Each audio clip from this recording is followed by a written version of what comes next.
She went kayaking with friends on a Saturday morning, a lovely July day in 2013.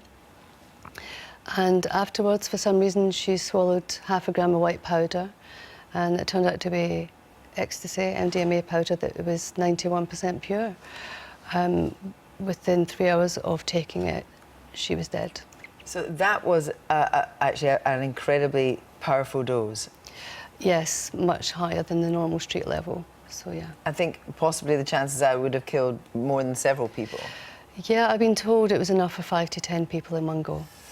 So, when did you find out what happened? Well, it was very quickly we got told drugs were involved, and in respect of the dosage and so on, that wasn't till a few days afterwards. But initially, yeah, we were told instantly, she's taken something, and that's all we knew. And she was with friends at the time? Yeah, she was with friends, but she was the only one who took it. Yeah. So, then after the funeral and a few months, you were going through the family computer, and what did you find? I found her Google history, and she'd been looking for ways to take ecstasy safely.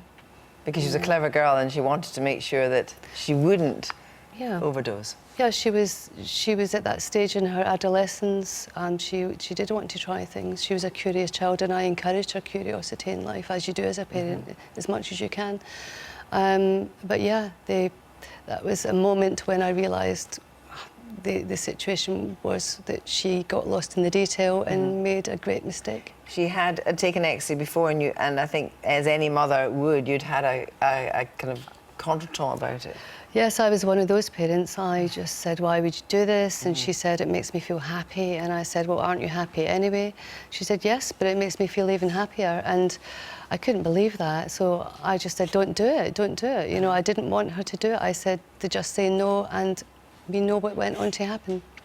And after that terrible tragedy occurred, you then started a campaign for legalisation. But I want to go back and ask, before what happened, were you for the legalisation or even the decriminalisation of drugs?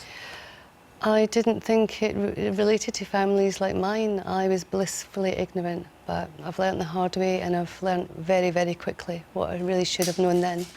But what do you say to people who say, well, if you legalise drugs for the over 18s, it's still going to be the teenagers who, even though drink's legal, who experiment, take too much, and indeed get themselves into terrible trouble?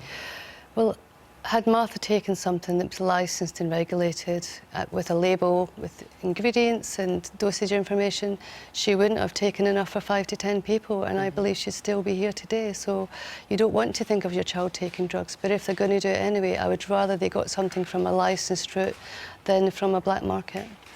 So what do you think of the whole just say no? It's out of date, it doesn't work. I said just say no instead of telling Martha what she needed to know based on what she was doing. And, we need to engage with this properly, and we need to be realistic about modern society.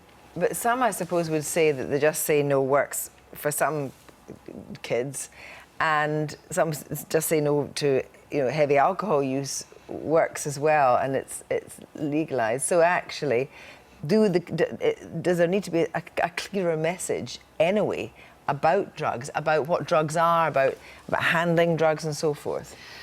The only way we can do that is to get it out into the open, to shed complete light on the truth of drugs, the good, the bad and the ugly. And the only way we can get rid of the black market is by a legal regulatory model, which means you can fully educate people. They know the parameters, they know what it contains and so on. You can't educate at the moment on that might have this in it, or it might, in Martha's case, she had no idea it was 91% pure.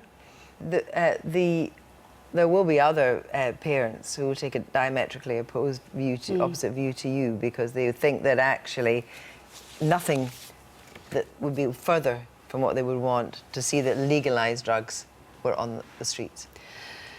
Well, I wish I had the luxury of still being a parent, and on their behalf, I'm talking about this subject so they don't become me.